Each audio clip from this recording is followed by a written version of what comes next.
Oh, look at this. Oh. Look at this guy. Before we start anything here, the NFC South is going to be fun. There's a reason why we're starting early. It's going to be a lot of fun. But I didn't know it was going to be this occasion because I look like a piece of crap like I do every day.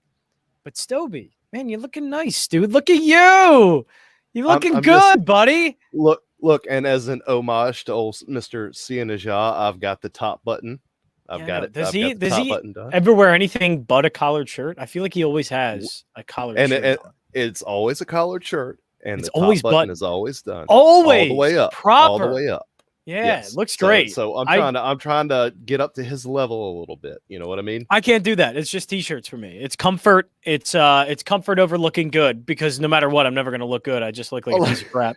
So it's comfort. I'm wearing gym shorts right now at work. I'm wearing gym shorts. Okay. Hey, look. At least you're wearing pants. Yes, at least at least I'm wearing pants. Jeez. All right. NFC South preview. I mean, there's a reason why we're on early. You're dressed up for the occasion. There's a lot going on here. There's a lot going on here. Yeah, there's a ton to unpack. I mean, between the coaching changes, the quarterback changes, just the schemes, the situation going on in New Orleans, there's just so much to unpack, and there's a lot of just kind of good value as far as is there really any safe gold. Is there really any safe spot or safe offense here? I like Atlanta. I think is a little safer than people necessarily think. I agree with that. Okay, you need to spend some time looking at the Titans offense from last season, and you'll be able to get a pretty good idea of what's going to happen with the Falcons. Yeah, I like the Falcons still because look, Matt Ryan, there's nothing going to change about Matt Ryan. Matt Ryan is going to be the same, eventually some point in his career, but I think he's just going to be like he always is, middle of the league, solid, nothing too much to worry about. And now with Julio Jones out, I think there is a clear line of, I guess, usage, a clear path of usage for three guys. And so Calvin Ridley is going to be great, and he's going to be the number one guy. Kyle Pitts, I know he's a rookie, and I know what we want to say about rookie tight ends. That dude is an absolute freak. That dude's a freak of an athlete and a freak of a tight end. He is already just excelled, just at a point in his career at that position where he is just probably above almost everyone else. Like he is that far advanced in terms of him being a tight end. Even at the NFL level, I think he's going to be great his rookie year. And Mike Davis, I mean, he's the one who's going to get the bulk of the carries. I think out of all offenses, like you just said, it's most appealing for Atlanta because we know exactly who's going to be the main targets for that team. And there's really not anything else after that. Yep. And there's another. Hayden Hurst is somebody that I want people to keep an eye on because of Arthur Davis and the way that he runs all of his sets. When you'll see it in the preseason. Those days where you've got 3 and 4 wide receivers guys on the outside of the numbers, things like that, those days are likely long gone. You're going to see a lot of 2 and 3 tight end sets, and you're going to see a lot of drift concepts within the play action to take advantage of Ridley's athleticism in the middle of the field, and you're going to see them specifically scheme both Hayden Hurst and Kyle Pitts in that offense frequently. So don't forget about Hurst. Everybody wants to write him off because Pitt showed up, but it's not Dan Quinn anymore. Arthur Davis runs a very different style of offense, and it'll allow for both of those tight ends to potentially do extremely well this season. Is Calvin Ridley a top 5 receiver this year in fantasy? Yeah. I think he is top 5. I mean, any concerned with him just being on his own? I'm not on his own, but he's the guy. He's probably going to get all the attention. Any concern with that? No, I don't think it matters. It's the way that Davis schemes his offenses. He can have 10 different plays that run off of the exact same look. It doesn't really matter if he's the only guy out there. It's just Davis schemes extremely well, and Ridley's going to get more than his fair share of opportunities to get open often. And Gage is a good enough number 2 to keep the teams honest. They're not going to be able to cheat it with the way that the offense is going to be designed. Now, is Gage worth drafting? Oh, I think it's worth drafting. I mean, he had like 100 and I think he had like 120 targets almost last season. And people don't realize that. Everybody was thinking Julio Jones is number 2. I know he was dinged up and everything, but the guy was number 2 in targets behind Ridley last season. Gage was getting a lot of usage. It's just everybody's thinking about Julio. So, yeah, Gage is just fine to pick up later on. Yeah, Russell Gage, 786 yards last season, 72 receptions, but the targets, 109 targets, and I imagine that is, as you just said, likely going to go up unless Kyle Pitts can really take up that number 2, I guess, he's a tight end, but number 2 receiving slot there, then, maybe his numbers will improve marginally, but I do think there is going to be improvement there. So I think you can see an 800, 900-yard season from Russell Gage for sure. That definitely could be in the cards there. So that offense becomes a little bit easy, I mean, we know who's going to be the running back, and Mike Davis, I'm sure I've heard everybody else, giving the thumbs up, yeah, go ahead and draft him. No worries about him. So the Falcons offense is easy. Holy crap, the rest of this is just all over the place because we could say Tampa Bay is the best offense, and that is 100% the best offense, but good luck trying to figure out which one's going to be the best wide receiver in that offense or, what the value is going to be, trying to figure out week to week which one, whether it's Chris Godwin, Mike Evans, and now Antonio Brown's going to be there for the full season. Good luck. Carolina, good luck trying to find a receiver when Sam Darnold's the quarterback, and we don't even know who the quarterback's going to be in New Orleans. Let's start there with New Orleans because that's probably one of the biggest stories in all the NFL coming into this season. Who starts at quarterback? Yeah, well, I mean, I was going to say Jameis until the Michael Thomas stuff. I mean, my lean is still going to be Jameis, and if that's the case, then guys like Callaway and guys like Traquan Smith you can very much draft them where they're going right now. I mean, Jameis has the arm to take advantage of their downfield ability more than Drew Brees could. I mean, I checked out. I don't think Drew Brees threw a single pass more than 18 yards in the air last season. Yeah. I think that was his max. Guys like Traquan and guys like Callaway, they're not going to be able to be used at all with a guy like that. That's why Kamara, got all the targets that he got. And that's another thing that kind of worries me too. I know everybody's saying the only thing there is Kamara. The only thing there is Kamara. Draft him. I actually have a lot of concern with that. If Taysom Hill ends up being the quarterback, that offense switches from a short passing game offense to a read option offense overnight, and those little short, at the line of scrimmage dump offs that Kamara used to, make so much of his bank on, those turn into bootlegs and carries by Taysom Hill. And it proves itself out in his 4 starts from last season.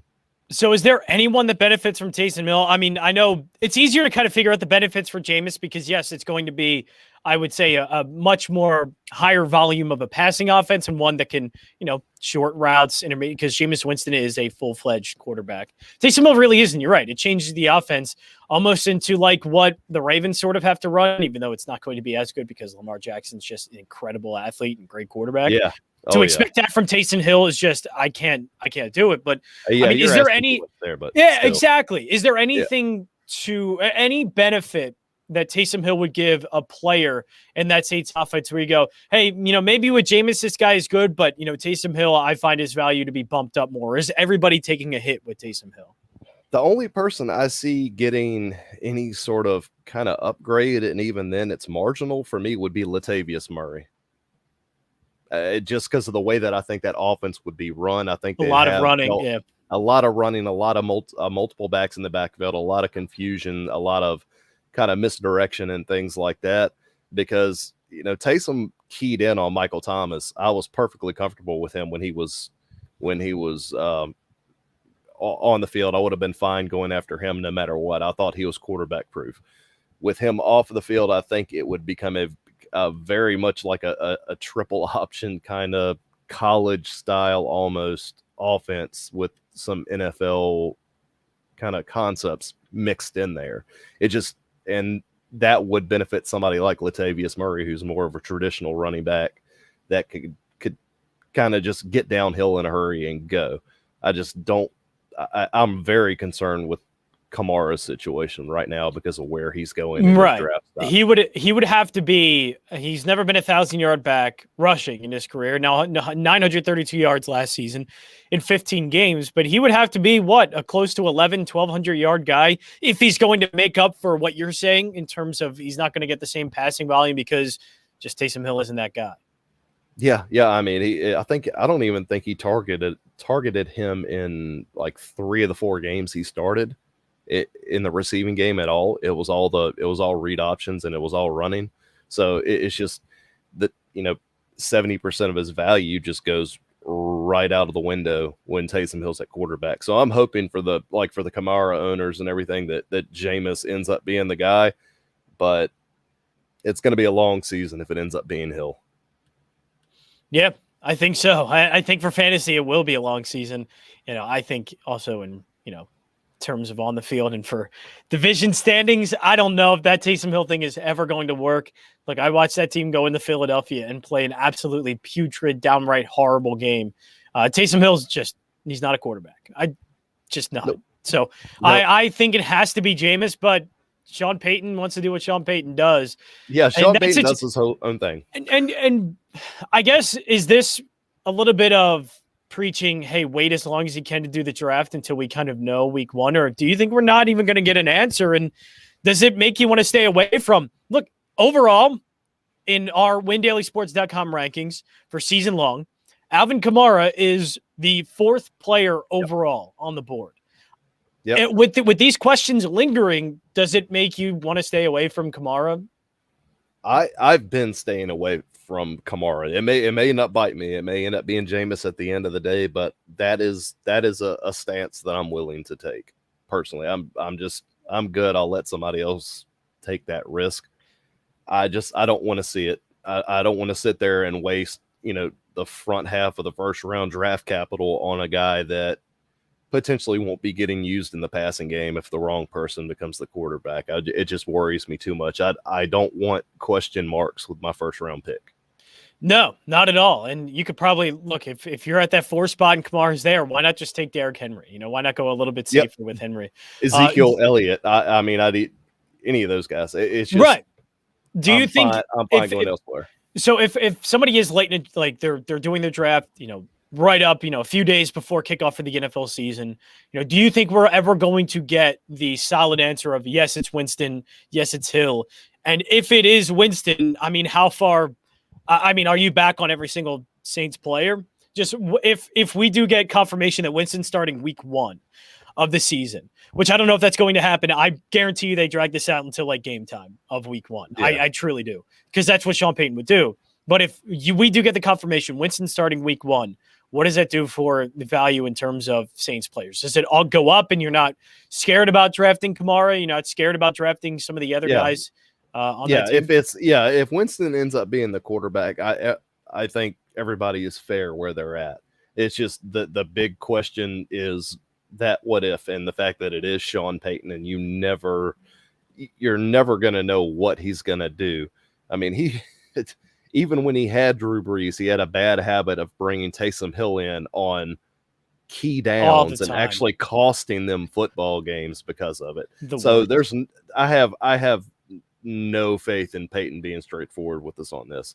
And because Winston and Hill are 2 completely different players, there actually is a little bit of an advantage to not announcing that stuff ahead of time. So it would make sense for him to keep that close to the vest week to week.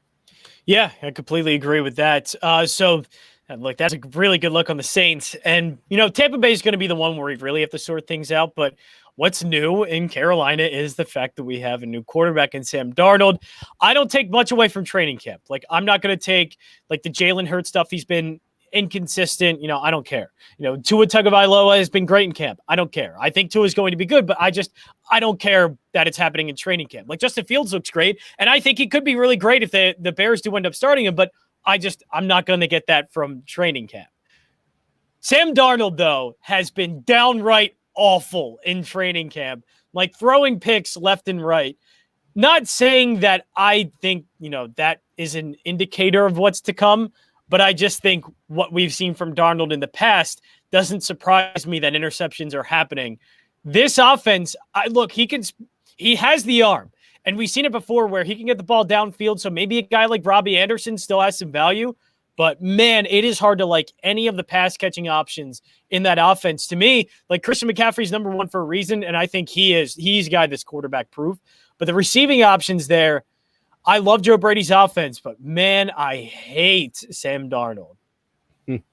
Yeah, I'm just waiting on the Adam Gase curse to get lifted and watch him just go bonkers next this season because I mean anybody who leaves Gase just turns right back around and just they at least start out going on a tear.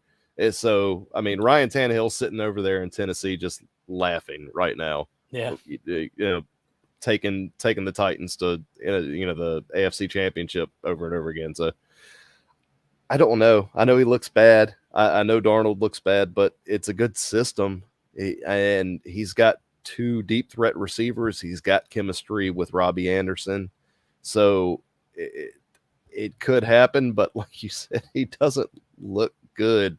It's kind of rough. Nope. So I like taking my quarterbacks late, but for me, that might just be a little too late. I do think it would be kind of interesting, though, for DFS purposes, and I put it in my way too early NFL DFS article. Love it. I did. I had to throw it out there, but you got Sam Darnold and you got Robbie Anderson. Imagine putting them paired together week 1 at home against the Jets. Revenge narrative right out the gate. Yeah, I'm okay with that. I mean, I gotta be honest, I love Robbie Anderson. I think he's not particularly a bad fit with Sam Darnold. If there's one thing that Sam Darnold could do, he could definitely stretch the ball downfield. And what is Robbie Anderson best at? Obviously getting the ball downfield. Like Teddy Bridgewater is, to me, he is a short passing guy. So that benefits somebody, like a DJ Moore than I think it would, Robbie Anderson. Robbie Anderson, to me, is the bigger benefit here. Yeah, I mean, and both Moore and Anderson both got 1,000 yards receiving last year. So, yeah. I mean, I mean, how much better is Teddy Bridgewater than Sam Darnold in the grand scheme of things? You know what I mean? It's going to be really interesting to see. If it's going to fall apart, it's going to fall apart in a hurry. But we'll be able to see exactly what we're dealing with Darnold enough in the preseason so that we'll know what to look at, because he's going to get plenty of reps. Yeah, he will. And I'll ask this because I love the guy. I think he's great. His Darnold and just Joe Brady's offense, it's going to automatically lead to, like you did with Bridgewater, just, production. Will it lead to wins? Will it lead to Sam Darnold being a good quarterback? We'll see. But just lead to production. This guy runs a really good offense, high volume passing offense. He's going to get Christian McCaffrey involved, I'm sure, like he did last season, get Moore and Anderson involved again. It's just, the level of play that Sam Darnold's at obviously dictates how good Anderson and Moore are going to be. But it's just Joe Brady's offense, just an intriguing spot to take some fantasy players in. Oh, yeah. Yeah. I mean, I'm willing to take little bits and pieces of all of them. I mean, minus what's that guy's name? Ian Thomas. That's probably about the only one. No, yeah, I can't do that either. Yeah, because you also have some of those Curtis Samuel shares that are going to be getting spread around too. So I think there's, for your main weapons, your McCaffrey, DJ Moore, Robbie Anderson. If you're looking for just a very end of the draft QB2, that if you're a guy that likes to have two quarterbacks on your team, I mean, go ahead, throw Sam Darnold on there and see if you catch lightning in a bottle. It's not going to cost you anything. No, it's not. Any interest in because the Christian McCaffrey injury, that's fresh on everybody's mind, and so what if he goes down again? God forbid anything does happen, which I think he's going to be fine. But Chuba Hubbard is going to be the backup there in Carolina. It looks like. Any interest in the backup role there, or just as a handcuff? Just as a handcuff. That's it. I mean, because is it even worth handcuffing McCaffrey? Because he's been relatively healthy most of his career. Just last season was the first year. He has been, but it's one of those scenarios where you would rather have him on the back end of your, because it's just like the guys that didn't have Mike Davis last season. you'd rather just have it there and just hold on Right. to it in the event that you need it, because that's too much production to lose. And if you wait until after he gets hurt, especially if you're in a fab league or something like that, if God forbid something does happen where he misses an extended period of time, the only way that you're going to get that production, get any sort of that production back, is to blow your entire fab budget. And so I usually handcuff. I'm a handcuffer. I'll do my Chubbs with Hunt. I'll do Alexander Madison with my guys like Dalvin Cook. When you have a known commodity, a known plus backup, go ahead and take them. And so that way you don't have to be concerned with figuring out who you're going to scoop up on the waiver wire. So that is a look at Carolina. And Carolina, again, there's some intriguing plays there, obviously, in Joe Brady's offense, even if Sam Darnold's bad. Joe Brady's offense, I think, is good enough that it is going to lead the production for those wide receivers and Anderson Moore. And, of course, Christian McCaffrey is going to be great. But the next one, oh, boy. The last team to talk about until we get the sleepers and, other things to round out the NFC South. How in the bleeping hell are you sorting out the Tampa Bay Buccaneers offense? It's going to be great, and it's going to be really good. How do you sort out? And you know what? I guess before we get to the wide receiver group, where are you drafting Tom Brady? Because we're talking about this offense being that good. So where are you drafting Tom Brady? Are you drafting Brady at all where he's at currently? Let me see. He's moving back. Need to think about it. He was at like 9-10. He's back. He's down to 11. And Tannehill and Hurts are over him. And I would honestly take Brady as a little bit more of a sure thing over those two. Tannehill, I get. Personally, well, I mean, you got to think how monstrous of a season Brady had last year, and Tannehill still exceeded him in fantasy points because of how right. Yeah, Tannehill, so I understand for sure. So I honestly, just because of Brady not running, I mean, I know he'll get you a QB sneak in every once in a while, but just because of the fact that everything is based on his arm, I think it's fair having him kind of trickle back just a bit.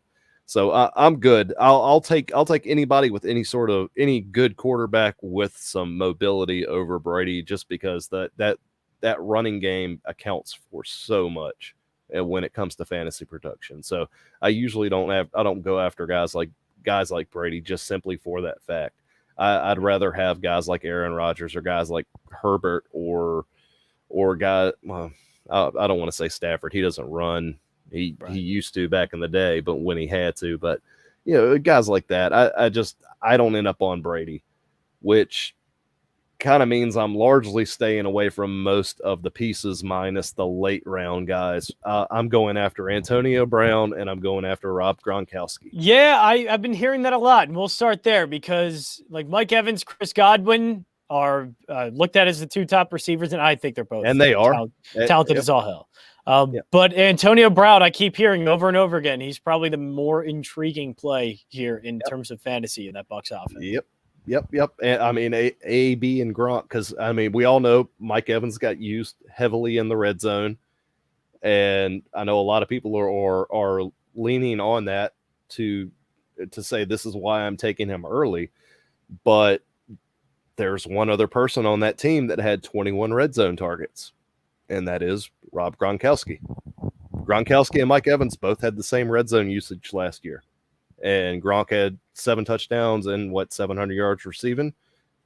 If I would rather go ahead and just go with the tight end. I know he's old. I know he's an older guy, or not really older. I mean, he's 6 months older than Travis Kelce. He's got a lot more miles on him, but he's getting the same red zone usage. He has the history with Brady. He's clearly not done. He's got a little left in the tank. So I'd rather just go after some more sure things on the wide receiver side in the second, third, fourth round, and just go ahead and scoop up people like AB and people like Gronk at the tail end and have my little piece of the Tampa offense and be good with it. Yeah, and I think this is, overall, when you look at Mike Evans' season, it's probably going to say 1,000 yards, probably going to be top receiver, but it's just the week-to-week kind of question mark of, all right, who is it going to be this week that I think we all have sort of trouble with, and why it's so unappealing to take that Bucs offense? Because look, it's not just Evans, Godwin, and Brown. Like, we still have Gronkowski in there. We still have also OJ Howard in there. And now Ronald Jones is going to be out of the backfield too, and he's going to Giovanni Bernard, Leonard Fournette. Yeah. If Cameron Brate makes it into the depth chart somehow, it's just there's just too much going on, and Brady can spread it with the best of them. It's just, for me, the later I can get a player that I know is going to be on the field, the better when it comes to that. Just so I'm not wasting third, fourth, fifth round value. Yeah. And potentially looking at a situation, especially with like Ronald Jones, Bruce Arians, he is notorious for benching that guy at random for a game or two, or like, even though it was very clear he was not in the playoffs. Like, Fournette was like a big bruiser in the playoffs. He's not going to be that all season. Like, if he tried to do that all season, he would be pretty much gassed by week 5. So Ronald Jones is the regular season running back. And look, he was clearly the best running back in the regular season by a bleeping mile. Mm-hmm. And he probably will be this season, but you're absolutely right.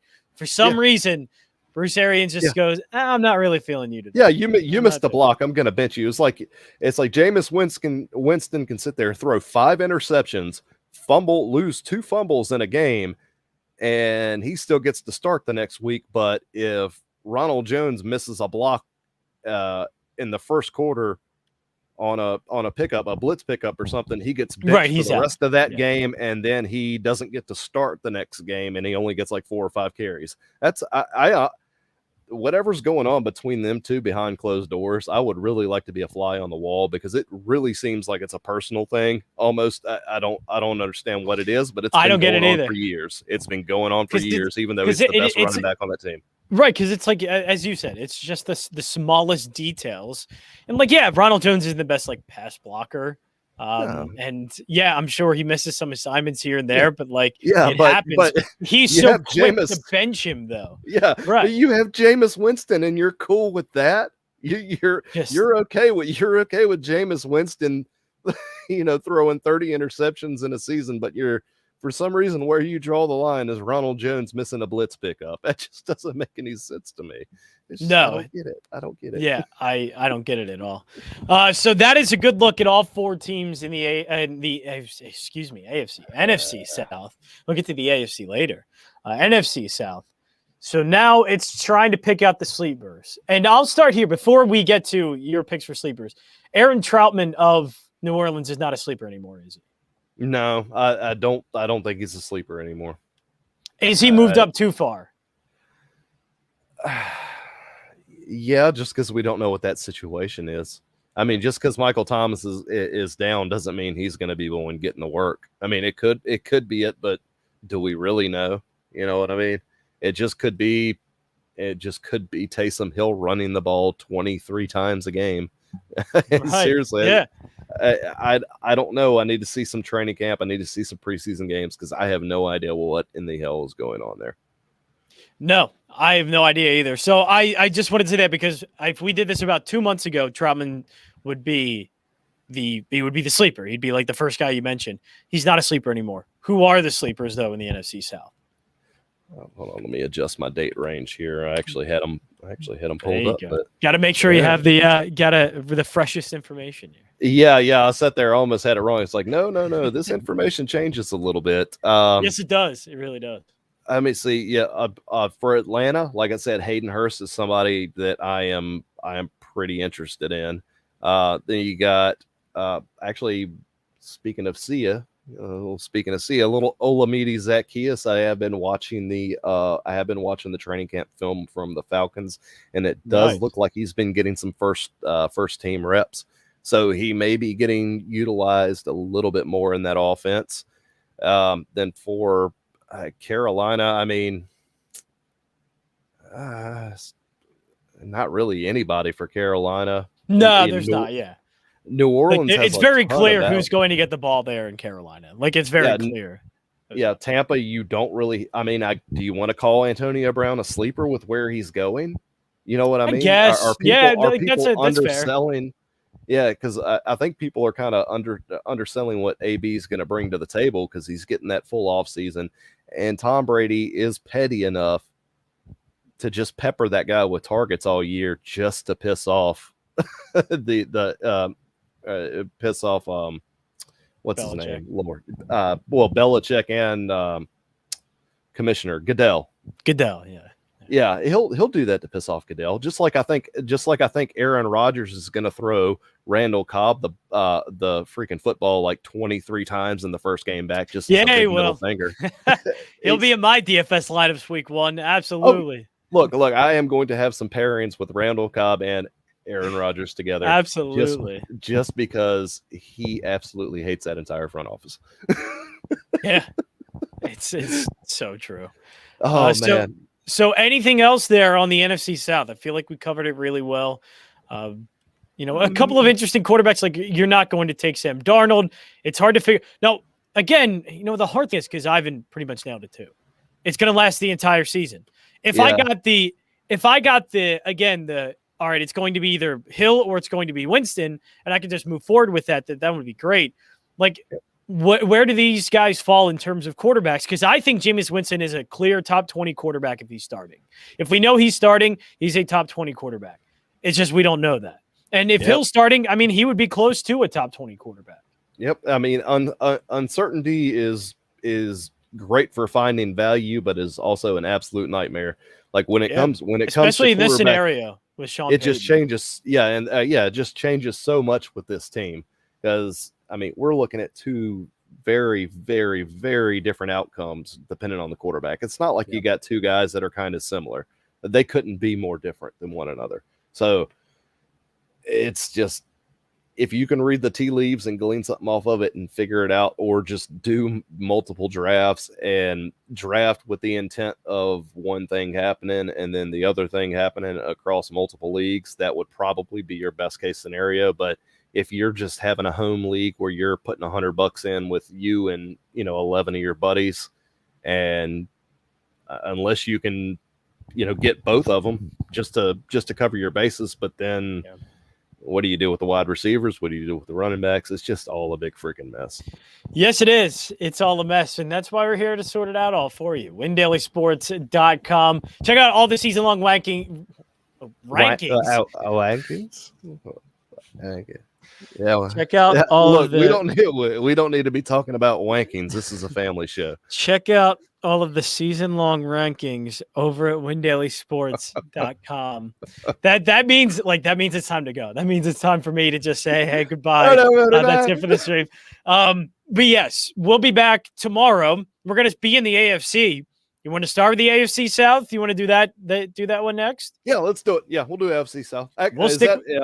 I'm trying to stay on your schedule so you're not having to double up on your research. We're good. We'll stick with the AFC South. We'll stick in the South, and we'll go to the AFC side of things, which now I think is appropriate because, there's a little bit of things happening in Indianapolis, so there's a lot to sort through. So we'll do that tomorrow. I do have a couple of things to say on that. So that I figured you would. So we'll do that tomorrow right here, 5:30, WinDailySports.com, a little AFC South preview. That's it for our NFC South preview. Go back and check it all out on our YouTube channel. Subscribe.